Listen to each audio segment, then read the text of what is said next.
la paix soit avec vous. Donc, la Bible. La Bible, c'est un livre qui est à la fois quelque chose qui peut conduire une personne à comprendre mieux le plan de Dieu, à comprendre aussi cette bonne nouvelle qui est le salut, et qui est aussi cet héritage et cette réconciliation que nous avons avec le Père.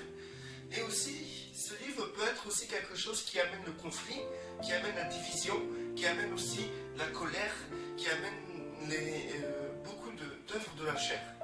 Donc, je m'explique.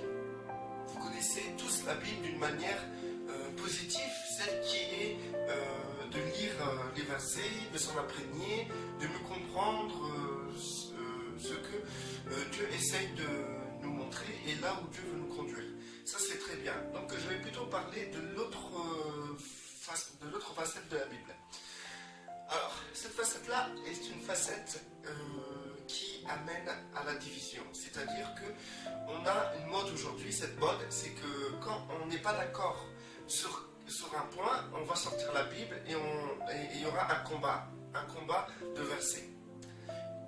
On voit très bien que la Bible est identifiée comme la parole de Dieu. Non, Yeshua, c'est pas Yeshua, la Bible n'est pas Yeshua. La Bible, elles sont des textes inspirés. Donc quand on dit la parole de Dieu, on devrait dire la parole inspirée de Dieu. Donc voilà. Donc on voit très bien écrit dedans que la parole inspirée de Dieu est une épée. Donc on voit les chrétiens entre eux se combattre avec la Bible. Donc quand on peut s'imaginer ces chrétiens-là avec des épées à la main et combattant comme ça, et celui qui aura réussi à transpasser l'autre aura finalement gagné. C'est triste à dire, mais c'est vraiment du grand n'importe quoi. La preuve en est, c'est qu'aujourd'hui, on est obligé de dire, oui, dans 1 Corinthiens, chapitre 5, verset 6, il est écrit cela. L'autre, il va dire, mais dans Galates, chapitre 6, verset 3, c'est écrit le contraire, ou c'est écrit cela.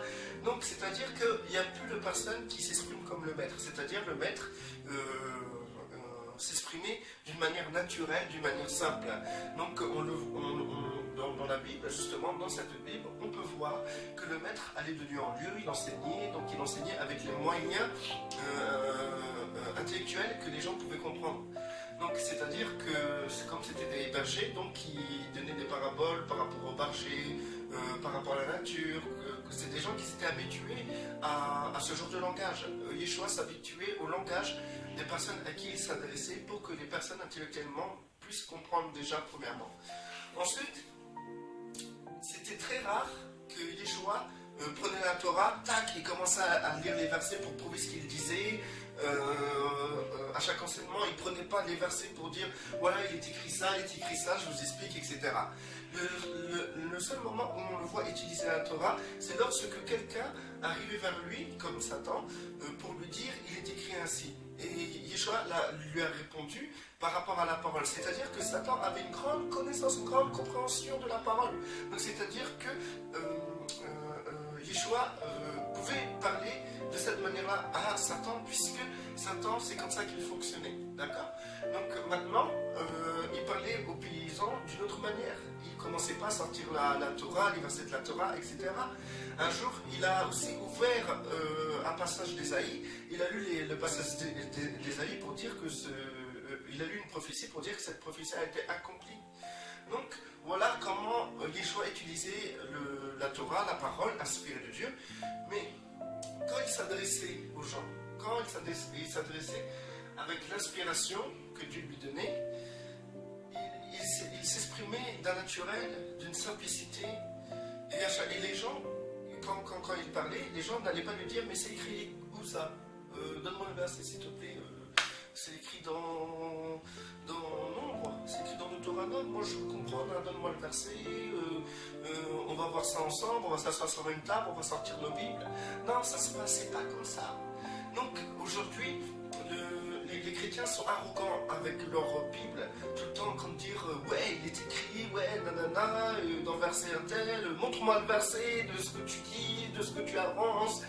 C'est presque, aujourd'hui, je suis obligé de dire aux gens, si vous voulez connaître la vérité, si vous voulez voir si cela est écrit, c'est à vous de vérifier, c'est pas à moi de vous donner les versets. Moi je parle, je dis simplement ce qui est sur mon cœur. Donc je m'exprime en esprit en vérité. Je m'exprime selon ce que l'esprit me donne de m'exprimer. Voilà. Donc moi, si je sors la Bible, c'est parce que parfois je me sens confronté. Je suis confronté face à des personnes qui sont totalement religieux et qui n'écouteront pas si je donne pas de verset. Alors ça, c'est vraiment de la religiosité. Ces gens-là, c'est des gens qui n'ont pas l'esprit. Parce que si les personnes avaient l'esprit, ils n'auraient pas besoin de tout le temps dire « Ouais, donne-moi le verset, c'est écrit où, etc. » C'est des personnes qui,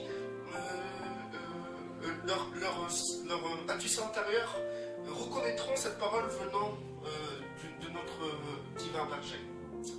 Donc, voilà ce que je voulais dire. C'est que cette Bible est devenue une arme entre chrétiens. Et cette Bible fait plus de mal que de bien.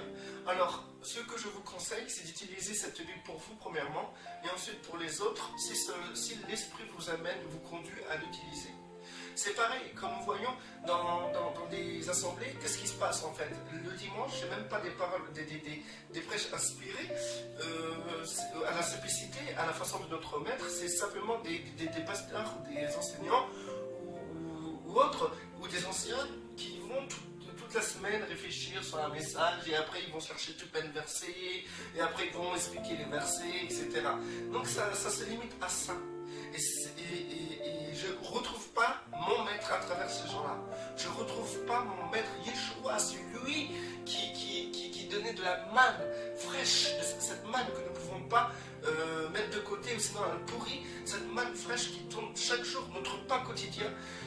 Je ne reconnais pas notre maître Yeshua dans ces gens-là. Je ne reconnais pas tout ça en eux. Lorsque je commence à parler avec un frère, le frère il commence à dire « Ouais, tu as vu ça dans quel verset, montre-moi ça ». Donc je me dis, ces gens-là ne peuvent pas penser autrement qu'à travers un livre. Donc l'Esprit Saint ne leur sert à rien. Voilà. Donc moi, j'ai une Bible, et cette Bible, je ne l'utilise pas contre les frères. Et je ne vais pas, par exemple, si je ne suis pas d'accord sur un point qu'un frère avance, je ne vais pas lui sortir la Bible et lui montrer par A plus B. Voilà. Maintenant, si l'Esprit me conduit à le faire, je le ferai. Et je sais que si je le fais, cela portera des fruits parce que c'est l'Esprit qui m'a conduit à le faire et non le contraire. C'est-à-dire que je n'utiliserai pas cette Bible pour faire mal à ce frère, mais cette Bible, je l'utiliserai pour édifier mon frère, fortifier mon frère. Donc, si vous sortez la Bible pour vous amuser à vous battre, vous êtes dans l'erreur et vous devriez vous repentir de cela. Que la Bible soit un instrument dans lequel Dieu peut vous fortifier, vous édifier, vous pousser vers le haut. Que la gloire de Dieu vous accompagne. Que celui qui est béni soit béni et que celui qui est béni reste béni et que celui qui n'est pas béni soit béni. Au nom de notre Seigneur Yeshua.